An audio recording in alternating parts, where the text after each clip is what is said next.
This is episode 2 of the Brand Authority Podcast, dedicated to helping you build an authority brand through social media. This is the Brand Authority Podcast, the show for growth-driven leaders who want to win more customers, increase revenue, and gain the competitive edge. Broadcasting from sunny Los Angeles, here's your host, Rebekah Radice.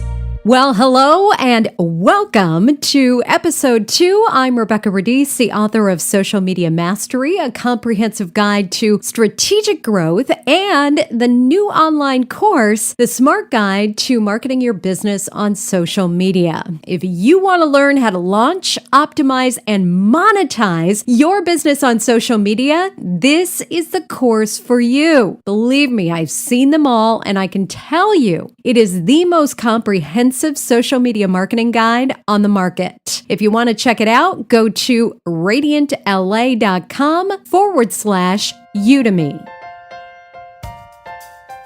So let's talk personal branding. Now, contrary to what you might think, building a personal brand isn't reserved for just athletes or celebrities or even Instagrammers. It's a powerful tool you can use to distinguish your business from the competition. So whether you're a small business owner, maybe you're a tech industry professional, social media marketer, a consultant, coach, anybody can create a personal brand that builds momentum and opens doors and accelerates your online efforts. So let's dive into how you can build authority with your personal brand. So first of all, you need to know what sets your personal brand apart from all the rest. Think about the last networking event you went to. So whether it was online or offline, how many people asked you, "So what do you do?" And now think about your response. Probably stumbled around a bit, right? Came up with a couple of thoughts and then kicked yourself after the fact because you should have said something different. Sound about right? I think we've all been there. Now, you can eliminate that awkward moment and set your brand up for success by asking yourself a few questions. First of all, think about what makes you indispensable. What about you is something people absolutely cannot live without? And then how do you provide value? How are you bringing value to those people's lives that you're interacting with on a daily basis? Next, what are your goals and how do you plan to reach them? What do you bring to the world that is truly yours? Now, I ask this a lot of times and people say to me, "But Rebekah, I'm not a creator. I haven't created an app. I haven't put something out there in the world." And that is okay. All you have to think about is, what is it that you do that is uniquely you? What is special about you? And everybody has a lot of things that are uniquely and truly yours that you're bringing to the world. And then last but not least, what are the top 3 problems you solve? So when you help people, first of all, visualize who that perfect customer is. That's a tough one for a lot of people too, but think about who is that actual person that you want to work with, and then how do you solve their problems? How do you become a solution that gives them exactly what they're looking for at that exact right moment, because then we're going to be able to bring that to them in the exact right place online.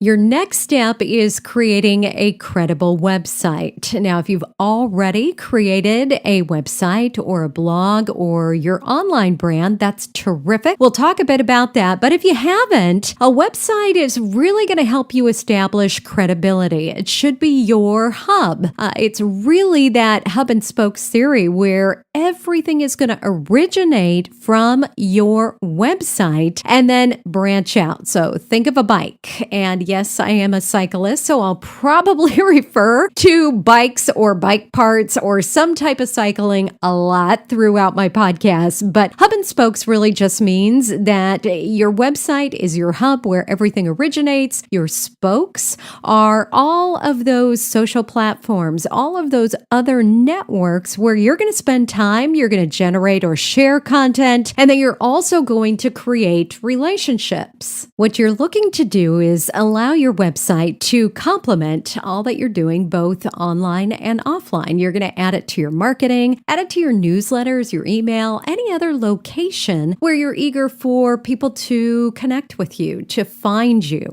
And remember, your website is really establishing your reputation. So don't miss that opportunity to create thought leadership through your content, through your design, through your branding, and most importantly, through your tone and your voice. Your copy really needs to speak to who you are, what you're all about, and what you do. Next up is branding yourself on social media. Probably no surprise that social media is a place where you can shine a spotlight on your personal brand. But knowing how to drive traffic, conversions, and sales from social media, it can be tough, right? That's where a strategy really comes in. And so with a social media strategy in place, you're now going to systematically increase your engagement, increase your social referral traffic, and start to grow authority around your personal brand. Now, to do that, or to gain a voice on social media in that oversaturated online world, you're going to have to get involved. And I know sometimes it's nice to believe that social media is a set it and forget it. You can just start pushing content out there. But here's the cold hard truth. You actually have to get involved in the conversation if you want to build authority. So to do that and to start building a presence across social media networks, start to implement a few things. First, spend time identifying where your target market spends their time. So ask yourself, is it Facebook? Is it Twitter? Is it Pinterest? Is it YouTube? Once you know where they want to receive your message, then you can begin to craft it. And I'll give you some quick tips on how you can figure this out. So first of all, if you've already started to build out a presence, you can ask your audience, so get on Facebook and ask them, hey, do you prefer to engage with people over here on Twitter, on Pinterest, on YouTube? Where do you prefer to get your information from brands? You can email your list. You can send it out in a newsletter. You can create a video. So many different ways that you can start to identify. Of course, you can also look to your analytics to get a feeling for where people are interacting with you, how that engagement looks on each of those channels, and then just start to ramp that up. Do more, spend time in those areas where you're getting the biggest bang for your engagement buck. Next, you're going to take time to determine what you want to talk about. So this is not the time or the place to be spammy or promotional. Certainly, you can add that content in, but when you're first starting to build authority with your personal brand, you need to offer insight. You need to give away your knowledge freely. You need to begin to add value to the community that you're interacting with. So start to share tips, advice, maybe how-tos. Give advice into something that you just recently mastered, or maybe you overcame a problem within your life and you want to share what that solution looks like. Whatever the case, just start to drip that out to your audience and see what their appetite is for each of those different types of pieces of content. Next, you want to like or follow your competitors and other local businesses. And I know, hang on here, this might feel a little counterintuitive, but this is a great way for you to elevate the conversation and start to create very strategic relationships, even with your competitors. Now, I am of the mind that there is no competition. I am my only competition. And those that are out there in the same space as me are opportunities of partnerships, of us to elevate and support each other in our goals. My goodness, just think about how many people there are in the world and how much business is available to us, and your unique value and skills and what you bring to the world is so incredibly different than your supposed competition. So building those alliances and doing it strategically, one of the absolute best things that you can do for your personal brand. And then finally, finally, ask questions. I talked a little bit about this with determining where you're going to spend your time, but ask other questions like, what matters most to your audience? What type of content are they looking for when they're searching for answers that your product or your service provides a solution to? What exactly are their needs? And then figure out how you can package up what you have to offer and become that solution to them day in and day out, because the goal is you're going to become that one-stop shop, that place where they can get every answer, every thought, all the feedback, key takeaways, whatever it is they need right there within your Twitter feed or on your Facebook page, wherever it is they decide to interact with you. Your next step is to utilize content marketing. And I'm sure you have heard this term tossed around a whole heck of a lot, but branding and personal branding really all boils down to the content you share. So to do this, you need to publish powerful and informative content to share the expertise of your company and then begin to develop trust through that content. You're going to begin by starting a blog. So we talked about your website. Your next step is your blog. And this is going to help you strengthen relationships with your target audience, those people that you're looking to make connections with. Because when you write about the topics they're eager to learn more about, you become that trusted and that valued resource.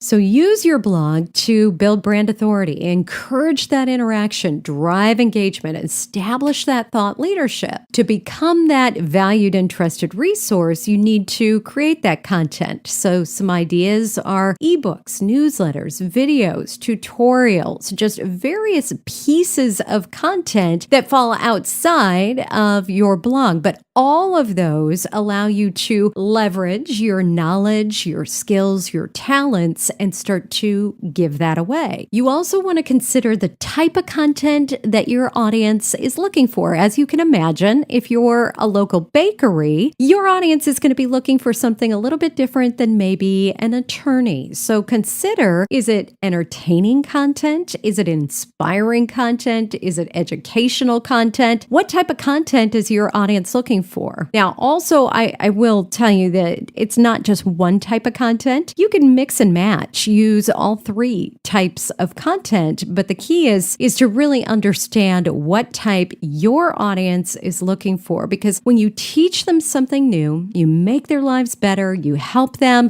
get more done in less time, you help them fix something that they thought was unfixable, all of a sudden, you're showing that your brand is committed to becoming that solution they need. Now, once you've started to get some of these wheels in motion and you've got content going and social media is clicking, you've got a website, you've got a blog, you want to make sure that you're staying fresh and relevant and keeping yourself out there in front of that audience that you've started to cultivate those relationships with. To do this, you want to consistently take stock of your marketing and your message. You want to make sure that things aren't getting stale, that people haven't heard that same old message over and over, and they're like, yeah, snooze, Rebekah, bored of this. You want to make sure that you're keeping them engaged and entertained. So ask yourself, who are you marketing to? Is the audience that you started speaking with originally still your same audience? Because if they're not, and that's okay, you're going to have to shift a bit, right? So remember, you need to stay agile in marketing and continue to meet the needs of not the audience that you necessarily have, but the one you want and the one your business needs. There's no sense in putting yourself out there if you're not willing to go the extra mile. And I'll be honest with you, there's no tippy-toeing around this. Building a personal brand is a major commitment. When I started back in 2004, probably a good thing I had no idea what was in store for me and how much time it was going to take to build my personal brand. But I can tell you that every bit of it is worth it. But you do have to go go into it with the mindset that you are committing to being where your audience is, committing to creating a conversation, committing to showing up on a regular basis, because all of this is going to prove to your audience that you're in it. You're in it for the long haul, that you want to stay relevant. You want to remain interesting and vibrant and exciting and informational and valuable, all those key words to your audience. So just keep that in mind, that as you get started, it's going to feel like an uphill battle for a little bit of time, but over time, you're going to start to build that momentum, and that momentum is what's going to propel your business, your personal brand forward in ways that you never could have imagined. So to wrap up, I want to encourage you that building brand authority, it's not as hard as many people would like you to think, but it is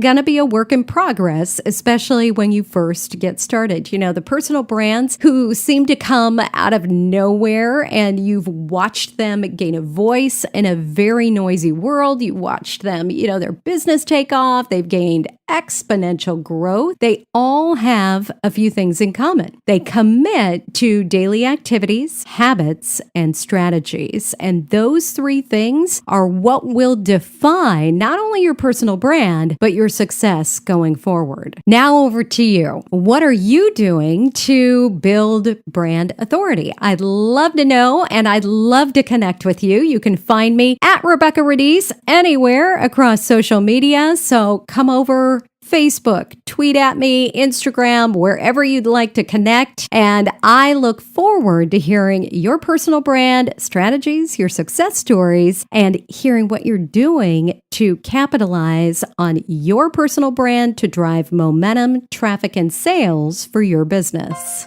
Thanks for listening to the Brand Authority Podcast, brought to you by RadiantLA.com, helping growth-driven leaders win more customers, increase revenue, and gain the competitive edge. If you like what you've heard, please share your review on iTunes. It's such an important way for others to find us. So thank you in advance for taking the time to pop over to RadiantLA.com/authority to share your thoughts. And don't forget to share with your friends and colleagues as well. Until next time, look forward to seeing you online and back here for another episode of the Brand Authority Podcast.